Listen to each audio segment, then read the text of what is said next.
ఈ 3 రోజుల్లో చాలా అద్భుతమైనటువంటి దృశ్యాలు కనిపించాయి మనకి. అంటే వీడియో రూపంలో అనేక దృశ్యాలు మనం చూసుండొచ్చు. జనం ఏ స్థాయిలో వచ్చారో మనం చూసుండొచ్చు. కానీ కొన్ని చిత్రాలు మిగిలిపోతాయి, శాశ్వతంగా ఉండిపోతాయి. ఇప్పుడు 3వ రోజు కొనసాగుతోంది కదా. ఈ 3 రోజుల్లో కొన్ని అద్భుతమైనటువంటి దృశ్యాలు ఆవిష్కృతమయ్యాయి. అందులో కొన్ని అద్భుత చిత్రాలే ఇవి. ఇప్పుడు నేను మీకు చూపించబోతున్నాను. ఇక్కడ మీకు కనిపించబోయే, మీరు చూస్తున్నటువంటి ఇప్పుడు రాబోతోంది ఈ చిత్రాలను ఒక్కసారి చూడండి.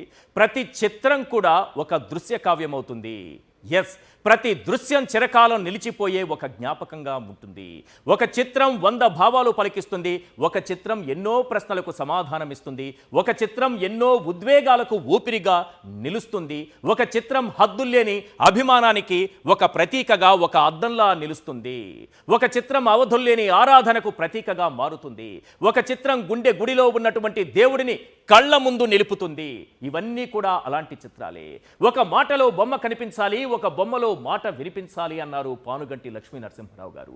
ఈ బొమ్మలన్నీ కూడా అలాంటి మాటల్ని, కొన్ని వందల వేల మాటల్ని మనకు వినిపిస్తాయి సార్. ప్రతి గుండెను ఇవి హత్తుకునేటటువంటి చిత్రాలు. ప్రజలు ఒక నాయకుణ్ణి అభిమానిస్తే ఇంతలా అభిమానిస్తారా? ప్రజలు ఒక నాయకుణ్ణి ఆరాధిస్తే ఇంతలా ఆరాధిస్తారా? ప్రజలు ఒక నాయకుణ్ణి కొలిస్తే ఇంతలా హారతులు పట్టేస్తారా?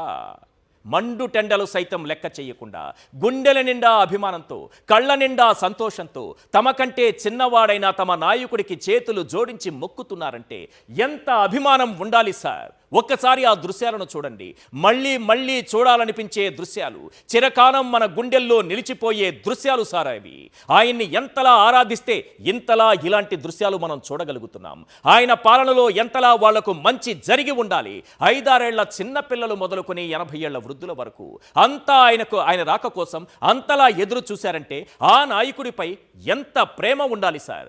ఒక్కసారైనా ఆయన్ను నేరుగా చూడాలన్న ఆశతో ఎండలో చెమటలు కక్కుతూ ఆయన కోసం ఎదురు చూశారంటే ఎంతలా నాయకుడిపై అభిమానం పెంచుకొని ఉండాలి సార్. ఇంతవరకు నాయకులంతా పార్టీలోంచి పుట్టుకొచ్చారు, కానీ రాజకీయ చరిత్రలో తొలిసారి ఈతనొక్కడే సార్ జనం నుంచి పుట్టుకొచ్చాడు.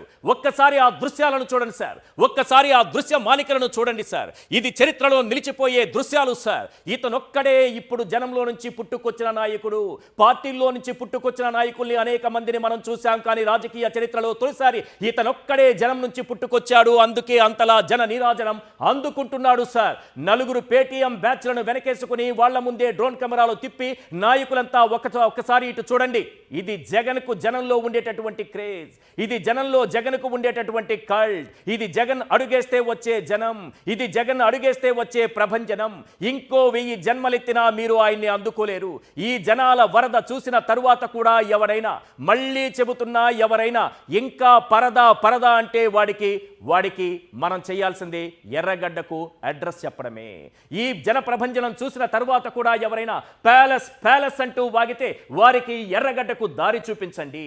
ఈ జన సముద్రాన్ని చూసిన తరువాత కూడా ఎవరైనా గ్రాఫిక్స్, గ్రీన్ మ్యాట్ అంటూ వాగితే వాడిని ఎర్రగడ్డలో చేర్పించి కాసింత సానుభూతి ప్రకటించండి. ఇంతటి జన ప్రభంజనంలోనూ ఏదో ఒక మూల ఖాళీ కుర్చీలు చూపించి సోషల్ మీడియాలో, బాబు కూలీ మీడియాలో ఆనందపడే బ్యాచ్ పైన కూసింత జాలి చూపించండి. కానీ ఈ దృశ్యాలను మళ్ళీ మళ్ళీ మళ్ళీ మళ్ళీ చూడండి. ఇంతలా జన నీరాజనం అందుకునేటటువంటి నాయకుడు ఎవరైనా ఉన్నారా? ఎన్నేళ్ళు చూడండి.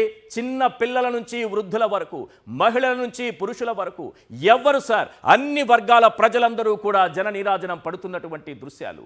ఒక్కొక్క దృశ్యం, ఒక్కొక్క పిక్చర్ గుండెల్లో చిరకాలం నిలిచిపోతుంది సార్. ఏ పిక్చర్ చూసినా ఒక మాటను పలికిస్తుంది. ఏ ఫోటోను చూసినా ఒక మాటను మనకు వినిపిస్తుంది.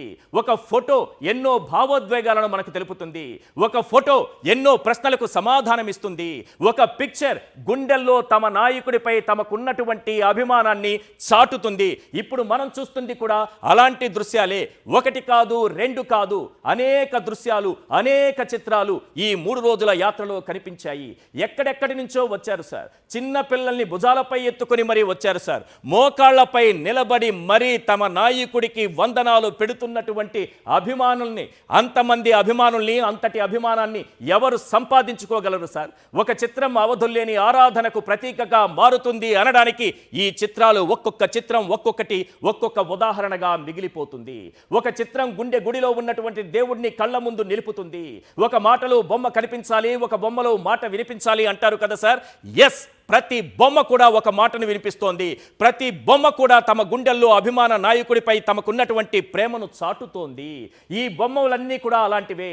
ఇలాంటి బొమ్మలన్నీ మాటల్ని ఒకటి కాదు, రెండు కాదు, వందల వేల మాటల్ని వినిపిస్తున్నాయి సార్. ప్రతి గుండెను హత్తుకుంటున్నాయి సార్. ప్రజలు ఒక నాయకుడిని అభిమానిస్తే ఇంతలా అభిమానిస్తారా? ఇంతలా ఆరాధిస్తారా? ఇది సాధ్యమయ్యే విషయమేనా? ప్రజలు ఒక నాయకుడిని ఆరాధిస్తే ఇంతలా ఉంటుందా? ప్రజలు ఒక నాయకుడిని కొలిస్తే ఇంతలా హారతులు పట్టేస్తారా? ఇంతలా పూలవర్షం కురిపించేస్తారా?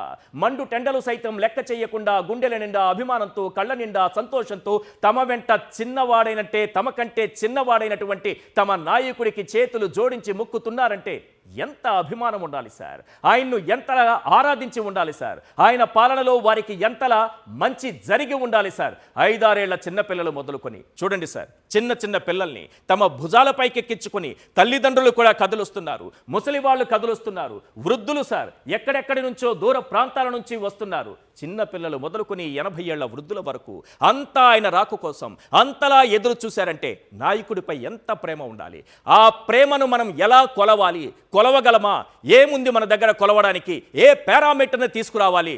నో, ఈ ఫోటోలు మాత్రమే అందుకు సాక్ష్యం. ఏ పారామీటర్తోనూ వారి ప్రేమను, వారి అభిమానాన్ని మనం కొలవలేము.